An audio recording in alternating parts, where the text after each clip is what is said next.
Bonjour à toutes et bonjour à tous, je m'appelle Justine et je vais vous présenter aujourd'hui l'atelier d'infographie qui est organisé dans le cadre de l'école d'été de l'INM et en partenariat avec Oxfam Québec. Je vous partage mon écran et c'est parti. Ok, alors pour commencer, qui suis-je? Eh bien, comme j'ai dit plus tôt, je m'appelle Justine. Je suis une jeune Française qui est venue au Québec il y a 2 ans de ça pour à la base effectuer un stage de 6 mois en communication. Et voilà, ça fait 2 ans que, que je suis au Québec, toujours avec Oxfam Québec. Je travaille avec eux du coup depuis 6 mois maintenant en tant que consultante réseaux sociaux d'ailleurs.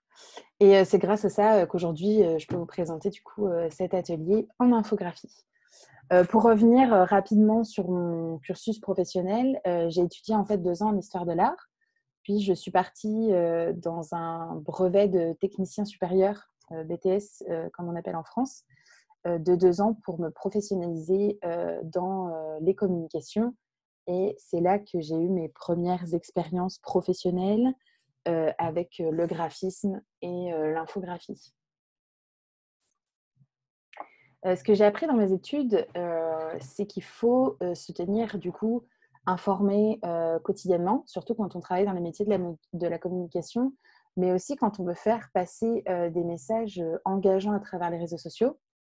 Et pour ça, il faut entretenir ce qu'on appelle des veilles quotidiennes qui peuvent être de toutes sortes. Ça peut être des veilles professionnelles, des veilles pour soi, des veilles graphiques, peu importe. Et pour ça, je vous ai sélectionné du coup 4 outils, 4 plateformes, on va dire, dont je me sers moi quotidiennement pour suivre ce qui se passe, quelles sont les nouvelles tendances, qu'est-ce que préfèrent consulter les audiences, sur quels réseaux sociaux, etc. etc.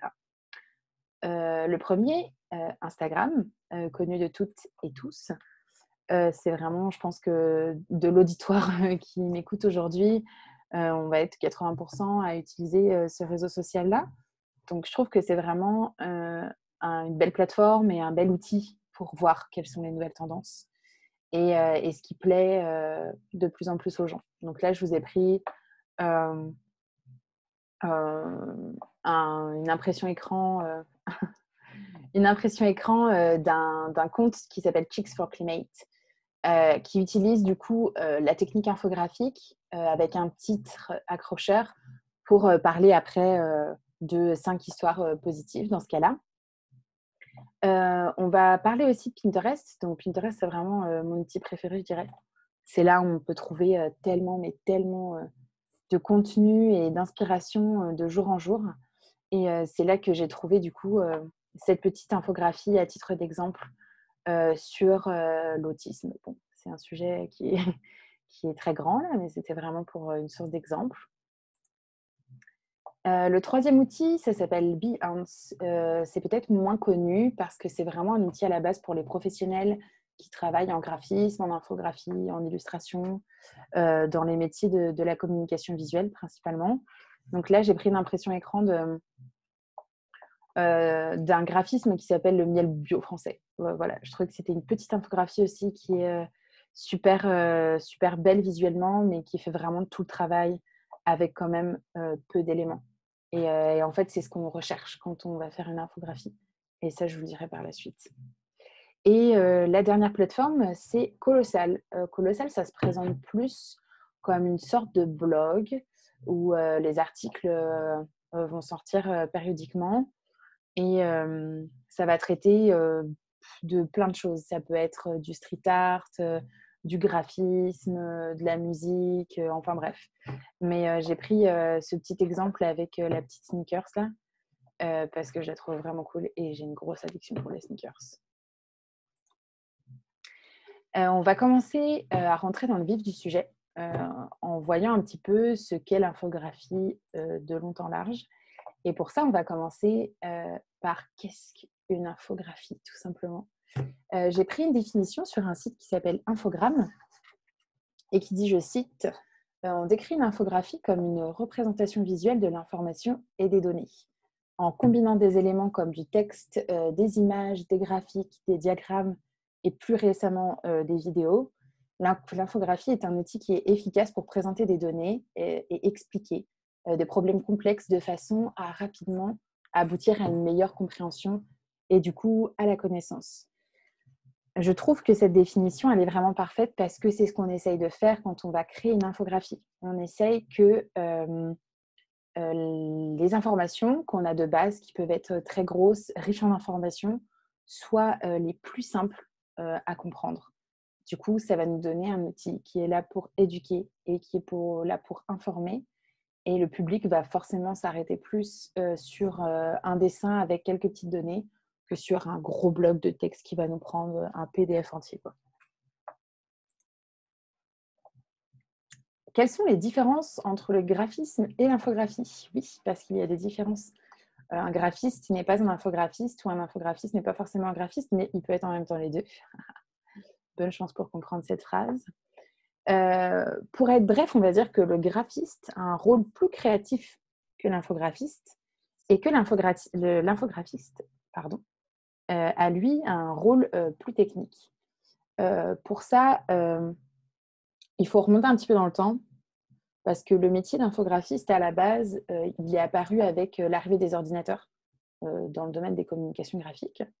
Et on disait de l'infographiste qu'il était un graphiste en informatique.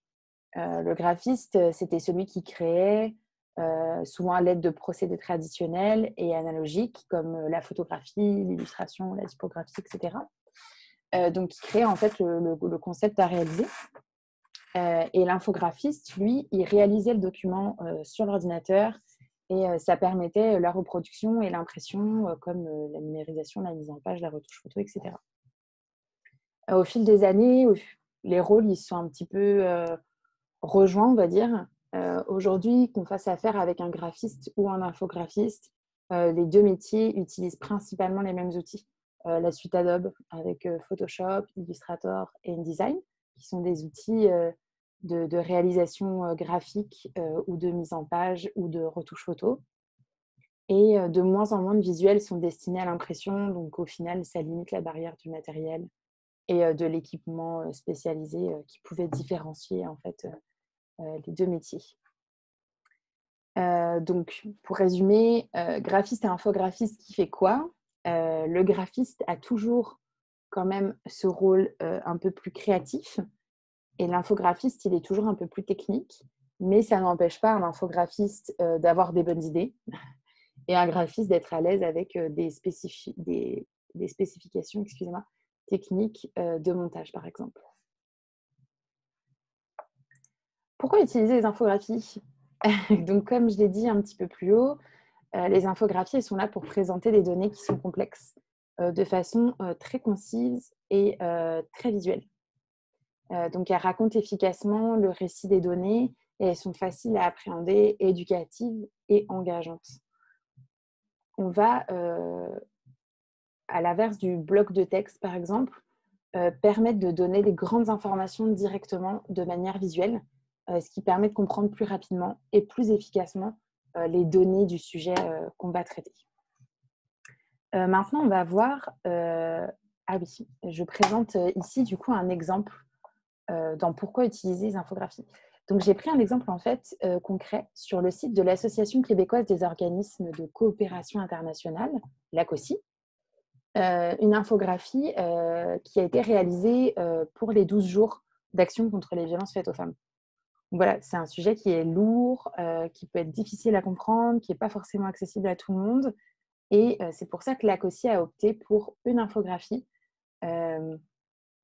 qui va expliquer un petit peu le plan d'action et qui va donner les grands chiffres du sujet qui est à traiter. Et donc là, on peut voir cette infographie qui rend hommage à des militantes féministes autour du monde. Donc voilà, c'est très visuel et on voit exactement les chiffres qui ont été mis en avant. 1688 agressions, 2,6 milliards de femmes et de filles qui vivent dans des pays n'ayant pas explicitement criminalisé le viol, par exemple, ou un tiers des pays dans le monde ne disposent pas de loi contre la violence conjugale, etc. etc. Donc voilà, on voit ce que l'ACOSI a voulu mettre vraiment en valeur, le titre, pourquoi ça a été créé, la remise en contexte, les grands chiffres, évidemment, et les portraits plus bas des féministes. Tout ça en utilisant plusieurs procédés qu'on va voir, qu'on va voir plus tard dans la présentation. Je vais revenir du coup aux 7 clés pour avoir une bonne infographie. La première clé, ce serait commencer avec un titre puissant. Pour la petite anecdote, les chercheurs du MIT ont dirigé une étude sur le suivi du regard pour déterminer en fait de quelle façon les personnes appréhendent l'information d'une infographie. Et ils ont découvert qu'un bon titre, c'est vraiment la clé de la rétention de l'audience et que ça attire l'attention du coup du spectateur, que ça donne un avant-goût du contenu et que ça attise notre curiosité. Donc, clé 1, commencer avec un titre puissant. La clé numéro 2, ce serait mettre en valeur des chiffres clés. Donc, rassembler en premier les données, les informations essentielles qu'on souhaite mettre en forme. Clé numéro 3, donner un sens à l'infographie en hiérarchisant les informations. Donc, une fois qu'on a récolté une quantité importante d'informations, il faut faire attention et il ne faut pas laisser au hasard en fait, l'ordre dans lequel on souhaite insérer les éléments dans l'image, comme je vous disais précédemment avec l'infographie de la COSI.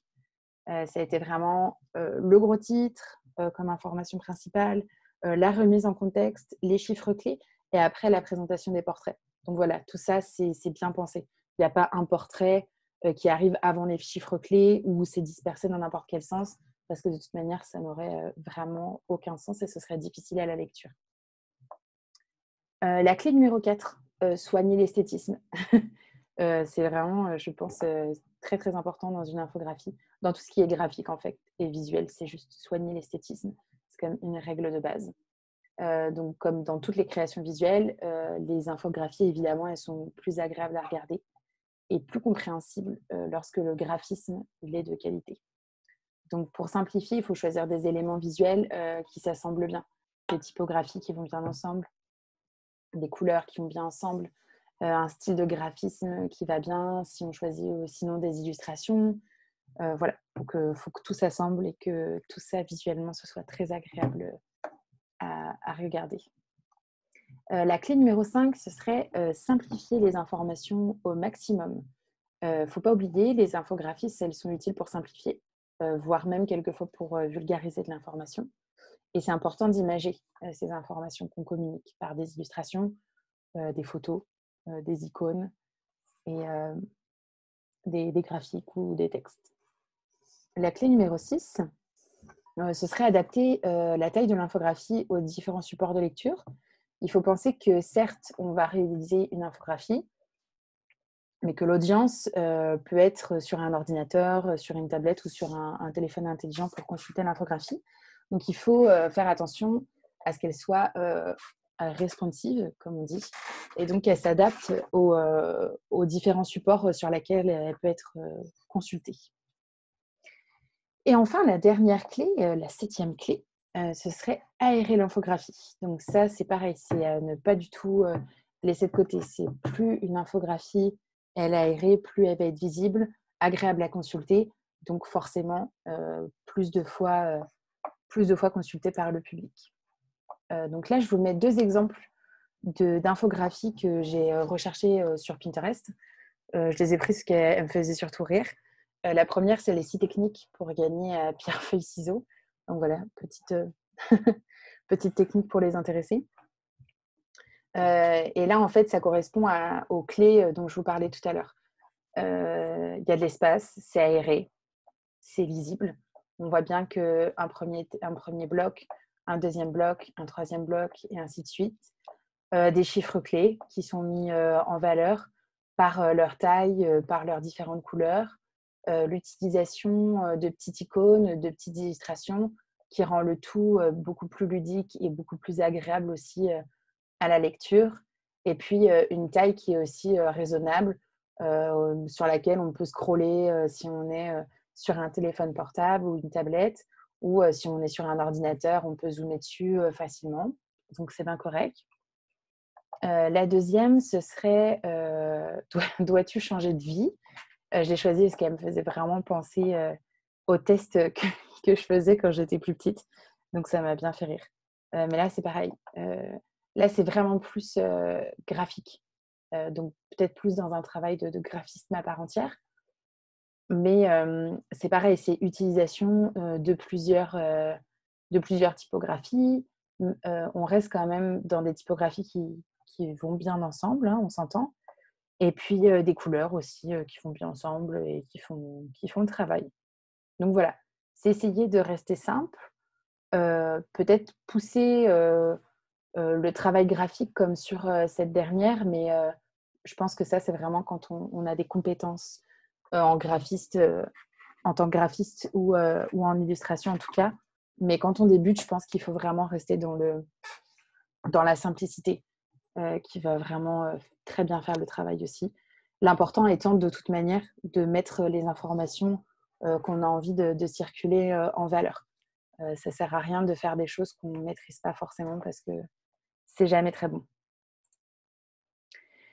Là, je vous mets 3 articles qui viennent du graphiste.com, il me semble, sur le PowerPoint quand vous l'aurez à votre disposition. Voilà, comme me montre la souris là. Vous pouvez cliquer dessus, puis ça vous emmène directement en fait sur le site. J'ai choisi ces 3-là. La recette d'une infographie parfaitement réussie, les 6 principes du design en infographie et infographie 7 styles graphiques à expérimenter parce que je trouvais que vraiment ça reprenait les informations les plus importantes, on va dire, et c'est pas mal écrit. Là, je vous fais un petit tour d'horizon de ce qui existe déjà en fait en infographie, des exemples que je trouvais plutôt cool. Avant, je fais une petite pause bouteille d'eau.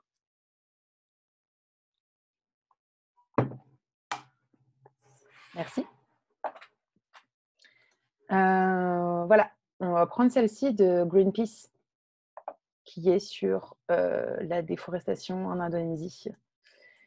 Donc là, on a vraiment typiquement l'exemple d'une super belle infographie, en tout cas à mes yeux, qui est vraiment super bien lisible. Les informations sont super bien hiérarchisées, excusez-moi. On voit les chiffres clés, l'utilisation d'icônes pour rendre ça plus ludique et plus compréhensible, et vraiment un code couleur qui marche tout simplement à merveille, toujours à mon sens en tout cas. Donc voilà, bon, ça c'est vraiment des infographies qui sont longues, qui sont peut-être un petit peu plus complexes, et c'est pour une grosse organisation aussi. Mais c'était un exemple que je trouvais assez pertinent. La deuxième, donc ce serait une infographie qui vient du musée du Louvre que j'ai trouvé géniale sur Twitter. Avez-vous quelque chose de prévu ce soir? Ça, c'est un titre accrocheur. On a envie de savoir ce qu'ils nous proposent. Est-ce que j'ai un truc de prévu ce soir? Je veux savoir ce qu'on me propose derrière. Au final, bon, je vous laisserai consulter l'infographie si vous voulez retourner la voir sur le compte Twitter du musée du Louvre. Mais au final, on se rend compte que toutes les réponses mènent à aller au Louvre. Donc, c'est vraiment un super outil de promotion. Toujours un petit peu compliqué de faire la promotion des musées, parce que ça ne parle pas forcément à tout le monde. Mais celle-ci, vraiment, elle joue sur des codes graphiques, je trouve, qui fonctionnent vraiment bien. Le troisième exemple, c'était des infographies que j'ai trouvées sur le compte d'une dessinatrice qui s'appelle Hélène Pouille et que je trouvais vraiment, vraiment cool. Donc là, je vais prendre la première. Donc c'est une infographie en fait qui traite d'un podcast. Un podcast qui a été tiré d'une chaîne qui s'appelle Les couilles sur la table. Alors, je ne sais pas si vous connaissez, mais en tout cas, si vous ne connaissez pas, je vous conseille d'aller écouter parce que c'est vraiment, vraiment cool. Et les sujets abordés sont très intéressants aussi. Et qui traite en fait du privilège d'être un homme et surtout la notion du genre, par exemple. Donc voilà. Mais après, elle en fait plein d'autres. Voilà, la charge maternelle pour les femmes. Être une femme, repenser la pauvreté, dompter les peurs pour en faire des alliés. Mais on remarque toujours que c'est des infographies qui sont vraiment, bon là, tournées vers l'illustration parce qu'à la base, c'est une dessinatrice. mais qui sont super attrayantes. Le code couleur est super, l'utilisation des infographies, excusez-moi. Les typographies aussi. Les titres, c'est des titres, on a envie de cliquer dessus, on a envie d'aller voir et tout ce qu'il y a derrière. Donc voilà, ça reprend les petites clés que je vous disais tout à l'heure. Et mon dernier exemple, donc lui, c'est un exemple qui a été tiré du site du gouvernement du Québec. Une infographie qui a été réalisée le 8 mars pour la Journée internationale du droit des femmes et qui mettait du coup en valeur le portrait de 4 femmes québécoises, dont une botaniste, une hockeyeuse, une astronaute de l'Agence spatiale canadienne et une femme d'affaires. Voilà, c'est une infographie qui fonctionne aussi en fait super bien parce que c'est là, le travail est là. On utilise des photographies, un code couleur très simple aussi, et puis un tout petit peu d'illustration derrière, et voilà, c'est clair, c'est net, l'information est là.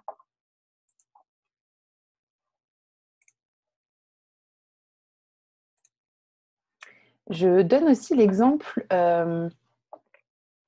d'infographies qui ont été réalisées durant l'apparition de la Covid-19, qui a bousculé les vies de tout le monde. Les infographies qu'on a vues affichées partout, hein, c'était garder les 2 mètres de distance, porter le masque, se laver les mains fréquemment, mettre son coude devant notre bouche quand on éternue, etc. Donc voilà, ça a été utiliser l'infographie pour vulgariser l'information, pour qu'elle soit vraiment comprise de tout le monde en fait. Et le gouvernement a utilisé beaucoup d'infographies pour faire passer des données qui étaient très importantes. On va passer donc au côté un peu plus technique sur comment réaliser des infographies. Et là, je vais vous donner plusieurs clés et plusieurs bases, on va dire, pour réaliser des infographies assez simplement. Donc, je commence par les typographies. Important, à mon sens, parce que c'est ce qui va permettre aux gens de lire le document.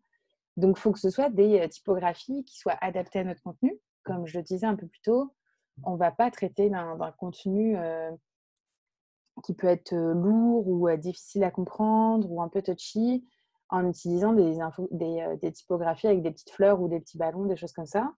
Donc, on va rester sur une typographie qui est peut-être plus sobre et qui va parler beaucoup plus à tout le monde. Et on opte aussi pour une typographie, du coup, principale lisible. La plupart du temps, on peut choisir des typographies qui sont un peu plus stylisées pour les en-têtes de nos documents ou nos gros titres. Mais pour ce qui est des corps de texte, on va essayer vraiment d'avoir une typographie lisible parce que sinon, compliqué à consulter. L'idéation, qu'on appelle aussi le storytelling, ça va être la phase un petit peu plus imaginative et créative avant de réaliser concrètement l'infographie. Par exemple, quand je veux commencer une infographie, moi, je vais prendre du papier, je vais prendre un crayon, puis je vais commencer à dessiner. Et puis, je vais voir un petit peu comment je veux agencer mon infographie. Est-ce que cette information-là, je vais la mettre au début? Est-ce que mon titre va prendre cette place-là sur le format que j'ai choisi de réaliser, etc., etc. On peut choisir des gabarits préconçus en ligne pour réaliser des infographies. Mais sinon, on peut laisser parler son imagination. Et si on a des talents de dessinatrice ou de dessinateur, ce que je n'ai pas, on peut aussi le faire à la main et le numériser. Ça fonctionne très, très bien. Donc, quel logiciel en ligne utiliser pour réaliser des infographies? Là, j'en ai laissé 1, 2, 3, excusez-moi. J'en ai sélectionné 3. Donc, Canva, Infogrames et Pictochart. Canva, c'est vraiment l'outil dont je me suis le plus servie, un outil qui est gratuit en ligne et qui est vraiment super, je trouve, quand on commence et qu'on n'a pas la suite Adobe avec Photoshop, Illustrator et InDesign, et qui nous permet de réaliser vraiment beaucoup de choses. On peut réaliser des bannières pour les réseaux sociaux, on peut réaliser des affiches, des fonds d'écran, Vraiment, maintenant, ils se sont lancés dans la vidéo. Enfin bref, on peut vraiment créer plein de choses. Il y a énormément de typographie, énormément de bases de couleurs et c'est que des gabarits en fait préconçus. Donc, on peut utiliser directement. Donc, vraiment, Canva, super. Trop, trop pratique. Le deuxième, c'est Infogrames. Infogrames et Pictochart, les deux autres là qui arrivent, c'est vraiment plus pour faire des rapports et des graphiques, on va dire. Donc, ça va plus être utilisé pour si vous avez un rapport de stage ou un mémoire à rendre. Utilisez ces deux sites-là parce que c'est vraiment, vraiment cool. Ça permet vraiment de mettre vos données de manière beaucoup plus ludique et beaucoup plus compréhensive.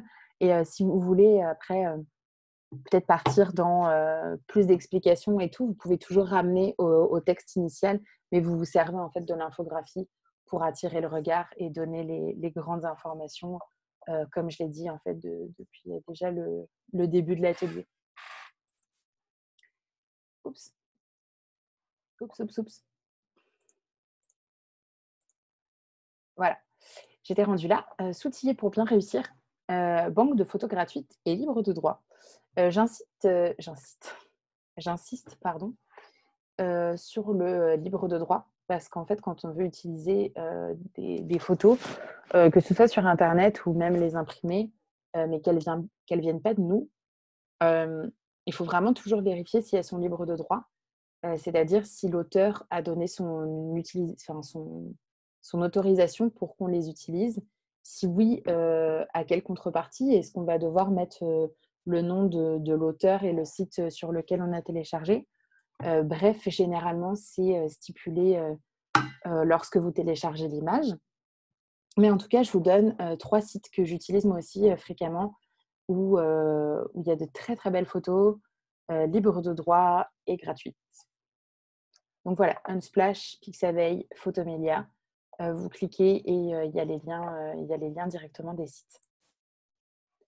Les vecteurs et les icônes en ligne, donc ils sont très pratiques quand on veut faire quelque chose d'un peu illustré, mais qu'on n'a pas forcément le talent d'une illustratrice ou d'un illustrateur. Sur Freepik, on va pouvoir télécharger des vecteurs qui sont en fait comme des templates préconçus par des graphistes de plein de choses. Si vous voulez faire des faire-part, des affiches, des bannières Facebook ou même des visuels pour les réseaux sociaux, c'est vraiment un site où on trouve vraiment beaucoup de choses gratuites et super intéressantes. Toujours faire attention lorsqu'on télécharge quelque chose de comment on va l'utiliser après. Parce que, comme je vous disais plus tôt, il faut voir si on a les droits en fait d'utilisation de tout ça. Flaticone, ça va vraiment être plus des petits icônes comme on voit ici là. Un peu moins de vecteurs, mais toujours très très serviable quand on a envie de faire des petites infographies qui font attirer l'œil. Pour ce qui est photographie, Dafont et Google Fonts sont les 2 principaux sites où je vais télécharger des typographies quand j'en ai besoin. Si vous réalisez une infographie ou un graphisme pour une entreprise, généralement, cette entreprise a ce qu'on appelle une charte graphique, ce qui va permettre au final d'avoir déjà en fait des typographies à votre disposition ou des couleurs que vous devez respecter, qui sont celles de l'entreprise ou de l'organisme pour lequel vous travaillez. Mais si vous voulez créer de toutes pièces votre propre charte graphique, par exemple, vous pouvez aller télécharger de super typographies sur ces 2 sites-là. Évidemment, ce n'est pas les seuls, mais c'est les 2 exemples que j'avais envie de vous montrer aujourd'hui. Toujours disponible si vous cliquez en fait sur les boutons. Et pour finir, des sites en fait sur lesquels on va vous aider à associer des couleurs. Par exemple, si vous voulez partir sur une tonalité bleue sur votre infographie, vous allez sur Color Adobe, Colors ou Google Fonts et ça va vous donner en fait toute une palette de couleurs qui va bien avec la couleur de base que vous avez choisie. Ce qui est vraiment pas mal quand on a un petit peu de mal à associer correctement les couleurs. Voilà. Maintenant, j'espère que vous avez toutes les clés en main pour réussir la création de graphismes ou d'infographies et que cet atelier vous a aidé, que maintenant vous allez passer à la création pour passer ensuite à l'action. Et j'ai hâte de voir les réalisations que vous allez faire à la suite de cet atelier. Merci de votre attention. Je vais arrêter le partage et je vous souhaite une très belle continuation. Au revoir.